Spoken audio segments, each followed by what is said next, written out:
എന്തായാലും വീഴ്ച ഡോക്ടർ സമ്മതിക്കുന്നുണ്ട്. പക്ഷെ അതുകൊണ്ട് പ്രശ്നം അവസാനിക്കുന്നില്ലല്ലോ. ഇപ്പോൾ ഈ കാണുന്ന ദൃശ്യങ്ങൾ കോഴിക്കോട് മെഡിക്കൽ കോളേജിന് മുൻപിൽ അവിടെ യൂത്ത് ലീഗിന്റെ പ്രതിഷേധമാണ്. പ്രവർത്തകർ ഈ വിഷയത്തിൽ പ്രതിഷേധിക്കുകയാണ്.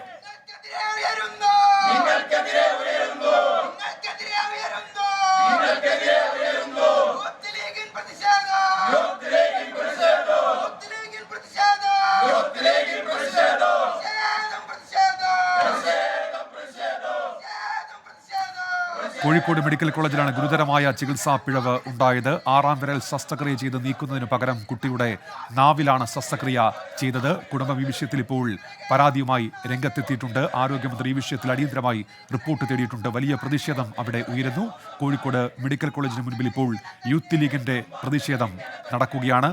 ഡോക്ടർ ഇക്കാര്യത്തിൽ തനിക്ക് വീഴ്ച സംഭവിച്ചുവെന്ന് സമ്മതിക്കുന്നുണ്ട്. പക്ഷേ അപ്പോഴും ഇത് ഗുരുതര വീഴ്ചയാണല്ലോ, എന്ത് നടപടി ഈ വിഷയത്തിൽ ഉണ്ടാകുമെന്നുള്ളത് അറിയേണ്ടതുണ്ട്. നേരത്തെ ഹർഷീനയുടെ കാര്യത്തിൽ ഇതേ മെഡിക്കൽ കോളേജിൽ വെച്ചുണ്ടായ ചികിത്സാ പിഴവ് ഏവർക്കും അറിയാം. അതുമായി ബന്ധപ്പെട്ട് ഹർഷീന നടത്തുന്ന സമരമുണ്ട്, പോരാട്ടമുണ്ട്. ഇപ്പോഴും ആ പോരാട്ടം ഹർഷീന തുടരുകയും ചെയ്യുന്നുണ്ട്. അതിനിടയിലാണ് വീണ്ടും ഗുരുതരമായ ഒരു ചികിത്സാ പിഴവ് കോഴിക്കോട് മെഡിക്കൽ കോളേജിൽ ഇപ്പോൾ സംഭവിച്ചിരിക്കുന്നത്.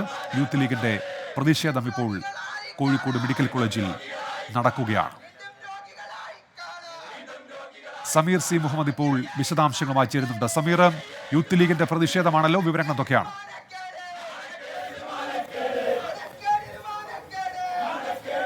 ഉന്മേഷ്, കോഴിക്കോട് മെഡിക്കൽ കോളേജിൽ ഉണ്ടാകുന്ന അനാസ്ഥക്കെതിരെ വലിയ പ്രതിഷേധമാണ് ഉയർന്നത്. അതിന്റെ ഒരു തുടർച്ചയായിക്കൊണ്ടാണ് ഇപ്പോൾ യൂത്ത് ലീഗിന്റെ കോഴിക്കോട് മെഡിക്കൽ കോളേജിലേക്ക് എത്തിയിരിക്കുന്നത്. ഇവിടെ ഇപ്പോൾ കുത്തിയിരുന്ന് പ്രതിഷേധിക്കുകയാണ്. നമുക്കറിയാം, കോഴിക്കോട് ചെറുവണ്ണൂർ സ്വദേശിയായിട്ടുള്ള 4 വയസ്സുകാരിക്ക് നേരെ ഉണ്ടായിട്ടുള്ള മെഡിക്കൽ കോളേജിന്റെ ഭാഗത്ത് സമീർ സി മുഹമ്മദാണ് ഇപ്പോൾ വിവരങ്ങൾ നൽകിക്കൊണ്ടിരിക്കുന്നത്. അവിടെ യൂത്ത് ലീഗിന്റെ പ്രതിഷേധം നടക്കുന്നു. രാഹുൽ സുരേഷ് തുടരുന്നുണ്ട്. രാഹുൽ, ഇപ്പോൾ യൂത്ത് ലീഗിന്റെ കൂടി പ്രതിഷേധം അവിടെ നടക്കുന്നുണ്ട്. അങ്ങനെ വലിയ പ്രതിഷേധങ്ങൾക്കിടയാക്കുന്നുണ്ട് ഈ സംഭവം. ആരോഗ്യമന്ത്രി അടിയന്തര റിപ്പോർട്ട് തേടിയിട്ടുണ്ട്. ഒരു നടപടി ഈ ഘട്ടത്തിൽ പ്രതീക്ഷിക്കാമോ? ഉന്മേഷ്, അല്പം മുമ്പാണ് യൂത്ത് ലീഗിന്റെ നേതൃത്വത്തിൽ കോഴിക്കോട് മെഡിക്കൽ കോളേജിൽ പ്രതിഷേധം ആരംഭിച്ചത്. അതായത് ഈ ഡോക്ടറെ സസ്പെൻഡ് ചെയ്യണം, ഈ പ്രശ്നത്തിന് കാരണക്കാരായ ആളുകൾക്കെതിരെ കർശന നടപടി എടുക്കണമെന്ന് ആവശ്യപ്പെട്ടുകൊണ്ടാണ് യൂത്ത് ലീഗിന്റെ നേതൃത്വത്തിൽ നിലവിൽ കോഴിക്കോട് മെഡിക്കൽ കോളേജിൽ പ്രതിഷേധം തുടരുന്നത്. ഇന്ന് ഉച്ചയ്ക്ക് കോൺഗ്രസിന്റെ നേതൃത്വത്തിലും പ്രതിഷേധം ഉണ്ടായിരുന്നു. 1 മണിക്കൂർ നേരമാണ് കോൺഗ്രസ് പ്രവർത്തകർ കോഴിക്കോട് മെഡിക്കൽ കോളേജിന് മുന്നിൽ ഉപരോധം നടത്തിയത്. ഒടുവിൽ പ്രവർത്തകരെ അറസ്റ്റ് ചെയ്ത് നീക്കുകയായിരുന്നു. വരും ദിവസങ്ങളിലും നടപടി ഉണ്ടായില്ലെങ്കിൽ ശക്തമായ പ്രതിഷേധ പരിപാടികളുമായി മുന്നോട്ട് പോകാനാണ് പ്രതിപക്ഷ സംഘടനകളുടെ നിലവിലെ തീരുമാനം. അതോടൊപ്പം ഉന്മേഷ് സൂചിപ്പിച്ച പോലെ തന്നെ ഈ സംഭവം മാധ്യമങ്ങളിൽ ചർച്ചയായതിന് പിന്നാലെ ആരോഗ്യമന്ത്രി അടിയന്തര റിപ്പോർട്ട് തേടിയിട്ടുണ്ട്. കോഴിക്കോട് മെഡിക്കൽ കോളേജ് അധികൃതരോടാണ് ഇത് സംബന്ധിച്ച റിപ്പോർട്ട് തേടിയിട്ടുള്ളത്. ഇത് പ്രാഥമികമായ അന്വേഷണം നടത്തിയ ശേഷം ഇത് സംബന്ധിച്ച റിപ്പോർട്ട് ആരോഗ്യ വകുപ്പിന് കൈമാറും എന്നാണ് നമുക്ക് ലഭിക്കുന്ന വിവരം. അതിന്റെ അടിസ്ഥാനത്തിലായിരിക്കും ഈ ഡോക്ടർക്കെതിരെ എന്തെങ്കിലും നടപടി ഉണ്ടാകുമോ എന്നുള്ളത് അറിയേണ്ടത്.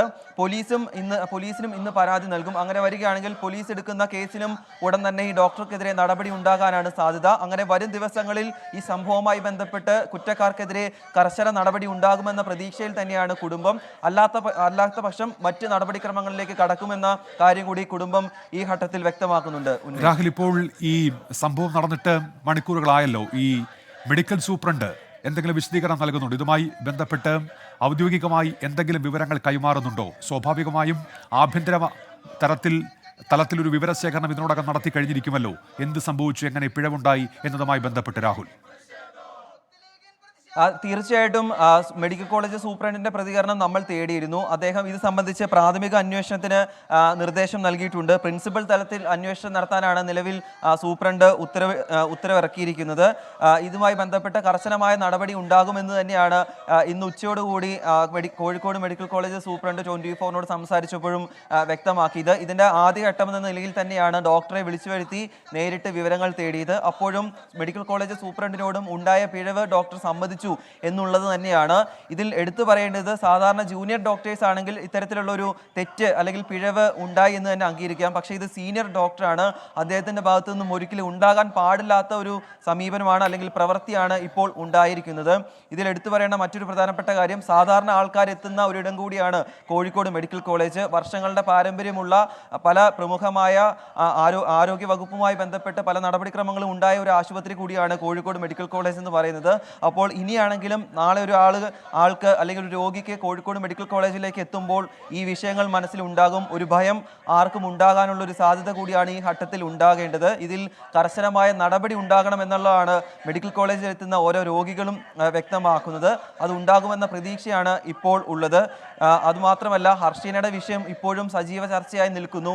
വർഷങ്ങൾക്ക് മുമ്പാണ് ശസ്ത്രക്രിയക്കിടെ ഹർഷീനയുടെ വയറ്റിൽ കത്രിക കുടുങ്ങുന്നത്. ഇപ്പോഴും ഹർഷീനയ്ക്ക് അതിന്റെ ആരോഗ്യ പ്രശ്നങ്ങളുണ്ട്. ശരിയാണ് രാഹുൽ, ആരോഗ്യ പ്രശ്നങ്ങൾ അവർ അഭിമുഖീകരിക്കേണ്ടി വരുന്നു. ശസ്ത്രക്രിയയ്ക്ക് തുടർ നിയമപോരാട്ടങ്ങൾക്കൊക്കെ ധനസമാഹരണം നടത്തേണ്ട അവസ്ഥ ഹർഷീനയ്ക്ക് ഉണ്ടായിരിക്കുന്നു. അതൊക്കെ നമ്മുടെ മുൻപിലുണ്ട്. അപ്പോഴാണ് ഗുരുതരമായ ഈ ചികിത്സാ പിഴവ്.